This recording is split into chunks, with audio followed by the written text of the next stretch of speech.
Avez-vous déjà testé quelqu'un que vous aimez? Avez-vous pensé qu'une rupture pouvait sauver votre relation? Que se passe-t-il quand un plan parfait devient un désastre total? Aujourd'hui, je vais vous raconter l'histoire de Camille, une jeune femme de 27 ans qui a voulu jouer avec l'amour. Écoutons Camille nous raconter son histoire. Je m'appelle Camille. J'ai 27 ans et je vais vous raconter l'histoire de ma plus grande erreur. C'est l'histoire de ma relation avec Julien et comment j'ai tout détruit.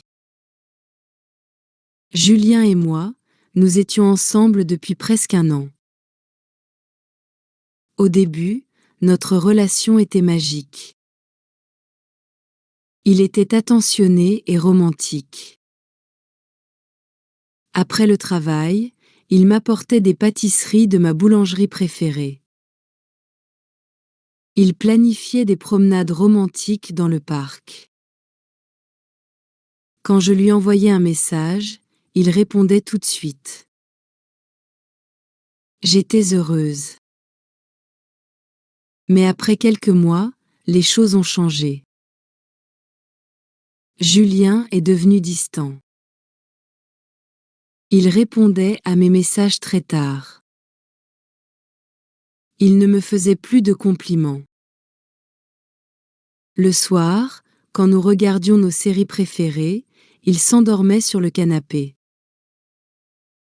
Je me sentais ignorée et triste. Un jour, j'ai eu une idée.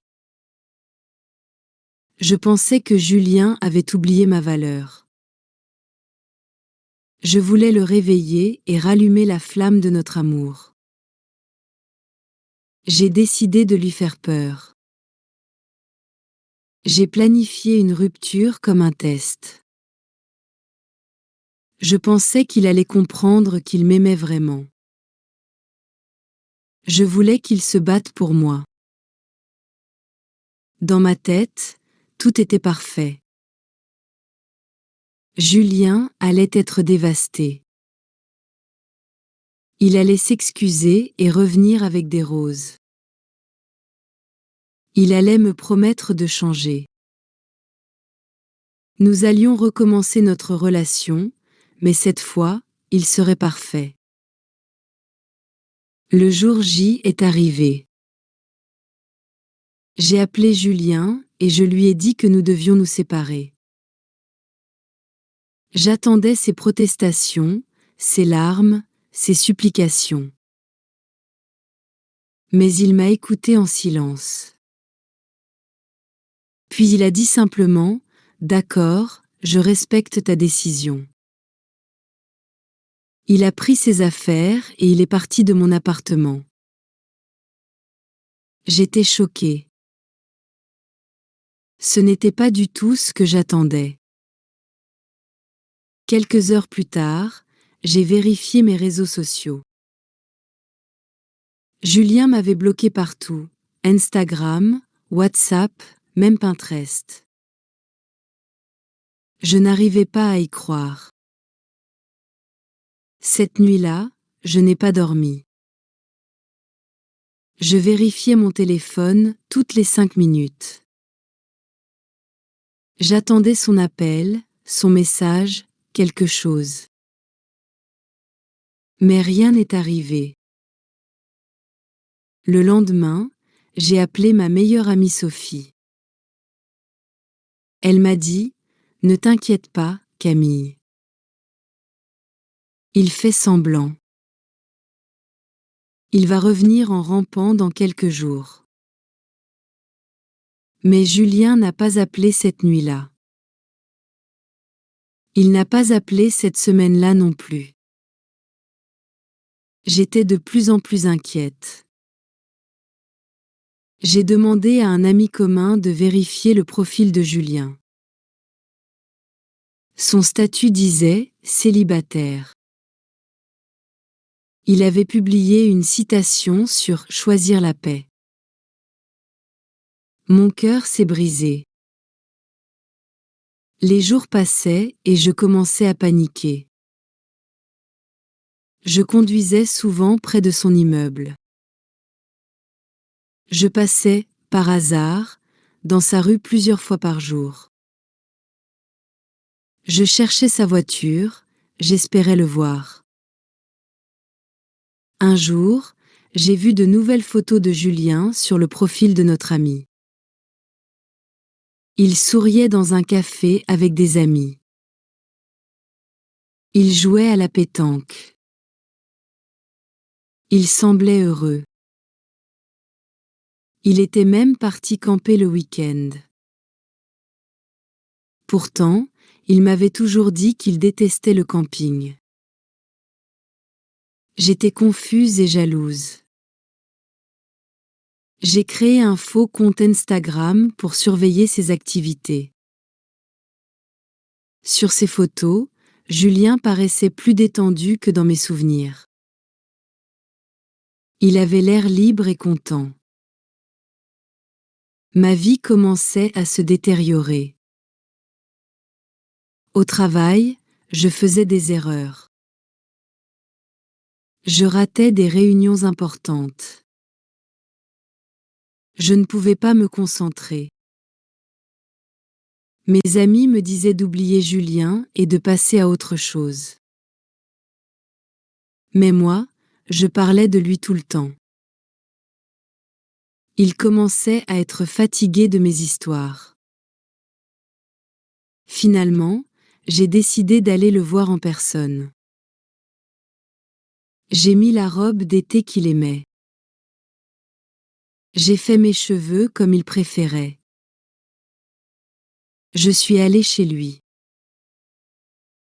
Quand Julien a ouvert la porte, il a été surpris de me voir. Mais il m'a laissé parler. Je lui ai avoué que la rupture était un test.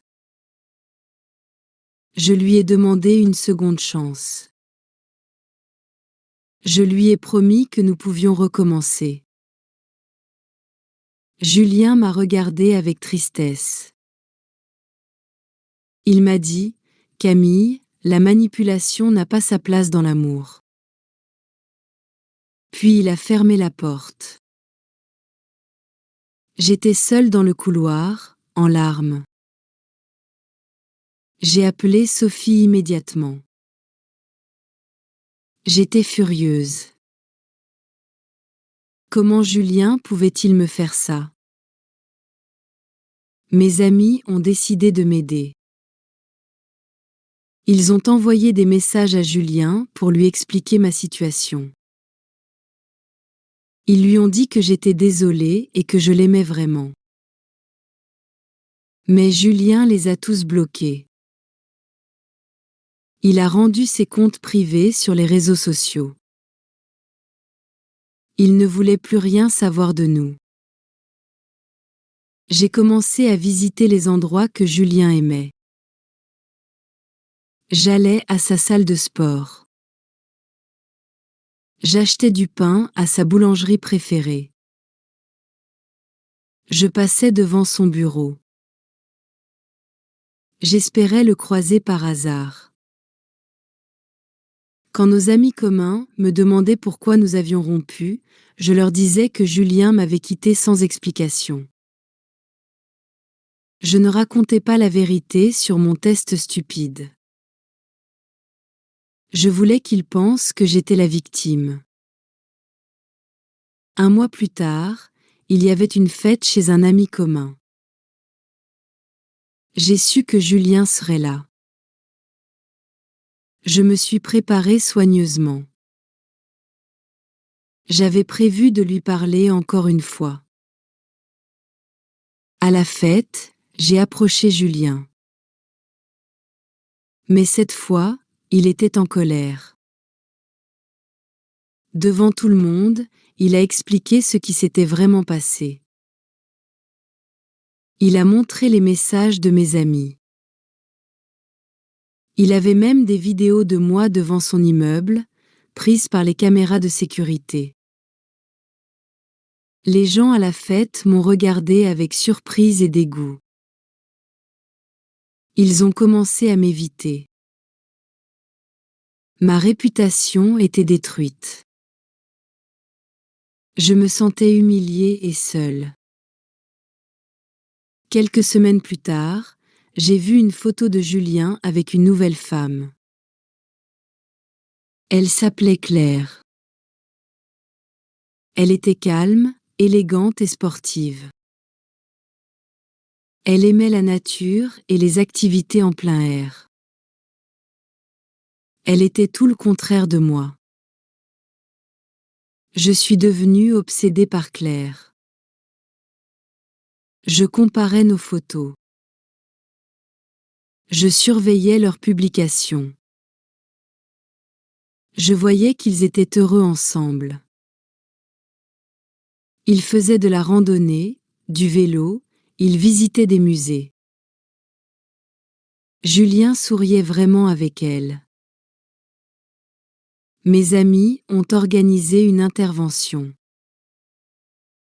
Ils m'ont dit que mon comportement était malsain. Ils m'ont supplié d'arrêter de penser à Julien et de refaire ma vie. Mais je ne pouvais pas. Un jour, j'ai vu Julien et Claire dans un café. J'ai attendu qu'elles partent aux toilettes. Je me suis approchée de Julien. Je lui ai demandé une dernière conversation pour avoir une vraie fin à notre histoire. Julien m'a regardée avec pitié. Il m'a dit calmement: « Camille, j'ai demandé une ordonnance de restriction contre toi. Tu dois arrêter de me suivre et de me contacter. » Il s'est levé et il est parti avec Claire. Ils ont quitté le café main dans la main. Moi, je suis restée seule à ma table, avec ma tasse de café froid. C'est à ce moment-là que j'ai enfin compris. Mon test d'amour était en réalité un test de respect. Et j'avais échoué complètement. Julien n'était pas distant par manque d'amour. Il était peut-être fatigué, stressé, ou il avait simplement besoin d'espace. Au lieu de lui parler honnêtement, j'avais choisi la manipulation.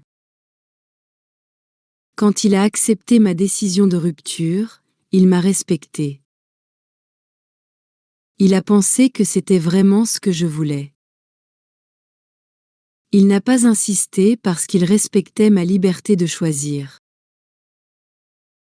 En le suivant, en mentant à nos amis, en créant de faux comptes, j'avais montré que je ne respectais ni lui ni moi-même. J'avais détruit non seulement notre relation, mais aussi ma dignité et mes amitiés.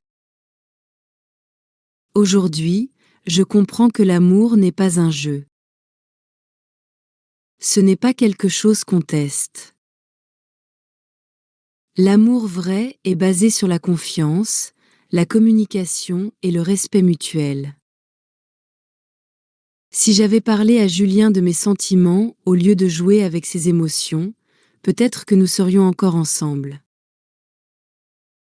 Mais maintenant, il est trop tard. Julien a trouvé quelqu'un qui le respecte et l'aime sincèrement. Moi, je dois apprendre à vivre avec les conséquences de mes actions. J'ai perdu l'homme que j'aimais à cause de ma propre stupidité. Cette histoire est ma plus grande leçon de vie.